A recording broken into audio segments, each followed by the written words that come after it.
Hello guys, welcome to my YouTube channel with new vlog.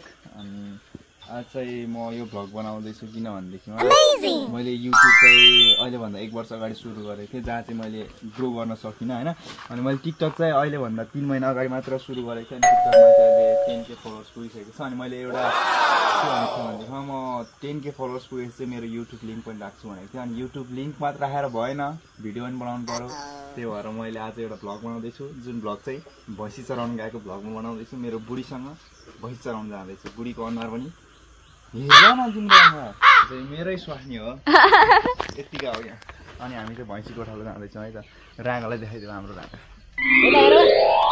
यो चाहिँ एकदम घटिया छ कि हाम्रो रागा चाहिँ एकदम घटिया छ किनकि यो भर्खर यहाँ आएको यार बुढो। ल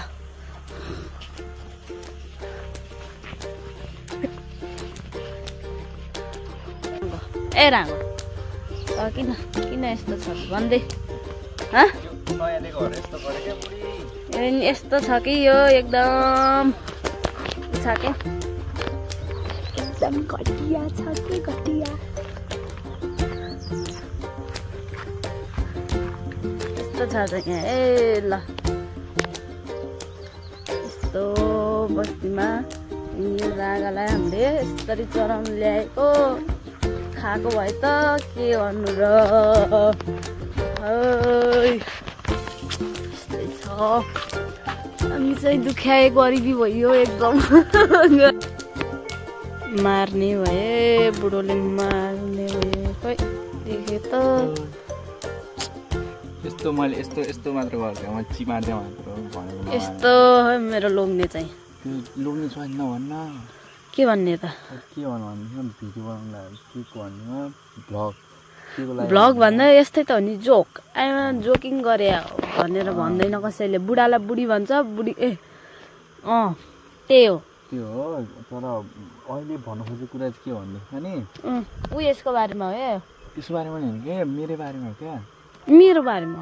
मैले बुढी बिहे गर्नुभन्दा अगाडि चाहिँ मैले युट्युब सुरु गरेको थिएँ। अनि त्यसपछि चाहिँ त्यति बेला चाहिँ हामी थोरै अलिकति केही होइन कन्टेन्टहरू बनाउनु खोजेको थियौँ क्या हामीले चाहिँ अलिक फनी कन्टेन्टहरू। तर हामीले त्यसलाई कन्टिन्यू गर्न सकेनौँ कारण चाहिँ प्राविधिक गडबड होइन टेक्नोलोजीको कुराहरू चाहिँ हामीसँग भएन। मोबाइल राम्रो मोबाइल भएन, एडिट गर्नको लागि पनि हामीसँग राम्रो भएन होइन। त्यस कारणले चाहिँ हामीले त्यो कुराहरू छोडेको थियौँ। तर अहिले चाहिँ म सिम्पल लाइटली भ्लगहरू खिचेर मात्रै हाल्छु किनभनेदेखिमा मेरो साथमा चाहिँ मेरो बुढी छ। त्यो भएर बुढीसँग चाहिँ अब मैले भिडियोहरू बनाउँदै यता होइन हल्का फुल्का किनभने अब फेरि बाहिरतिर जानु पाइँदैन। त्यो बाहिरतिर गएर घुमेर खाएर यस्तो होइन र साधारण फ्यामिली होइन। अनि त्यसपछि गाउँले लाइफसँग प्रेजेन्ट गर्दैछु। अनि आज चाहिँ हामी रागा चराउँदैछौँ। अनि यो रागा चराउँदाखेरि चाहिँ बुढी चाहिँ काम के छ भनेदेखिमा सुत्ने मात्र हो। ऊ चाहिँ घरमा पनि ऊ सुतेकै हुन्छ होइन। अनि ऊ जङ्गल आयो भने ऊ सुतेकै हुन्छ होइन बुढी होइन भर गरेर आएन मैले काम के गर्यो तल गएर ए उयो भैँसी चराउनु। अनि मलाई भैँसी चराउनु भन्नु आएको अरे घरमा हो कि न मैले होइन आमाले। तिम्रो सासू बुहारी मिलेर मलाई कति काम लाउँछ मलाई थाहा छ कि छैन।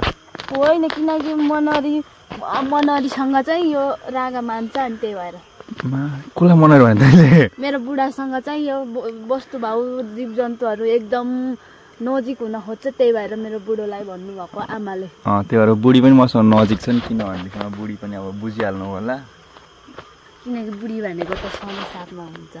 बुढी सधैँ साथमा हुन्न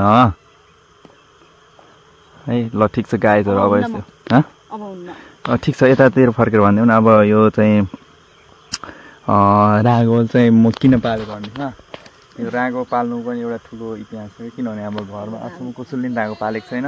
अनि हाम्रो घरमा आजसम्म कसैले रागो पालेको छैन। फर्स्ट टाइम चाहिँ म पाल्दैछु। अनि पछाडिबाट चाहिँ मेरो एउटा भाइ आउँदैछ जुन भाइलाई तपाईँले पहिला पनि भिडियोमा देखिसक्नु भएको छ। अनि यो भाइ चाहिँ राजकुमार भाइ हो। अनि उसले चाहिँ हामीसँग भिडियो पनि खेलेको छ पहिला तपाईँले हेर्न सक्नुहुन्छ। अनि यो भ्लग चाहिँ म अपलोड गरिहाल्छु। अनि यो भ्लग हेरिसकेपछि चाहिँ सब्सक्राइब पनि गरिदिनु होला, लाइक सेयर कमेन्ट पनि गरिदिनु होला। यसलाई यसकै बारेमा बनाउँदै हो। ल बाई गाइज। धेरै राम्रो भिडियो हाल्दिनँ किनभनेदेखि भर्खर स्टार्टिङ मात्र गरेको मैले। अब राम्रो कन्टेन्टहरू म बनाउँदैछु त्यस कारण मेरो च्यानललाई सब्सक्राइब गरिदिनु होला भन्दियो बुढी। By by.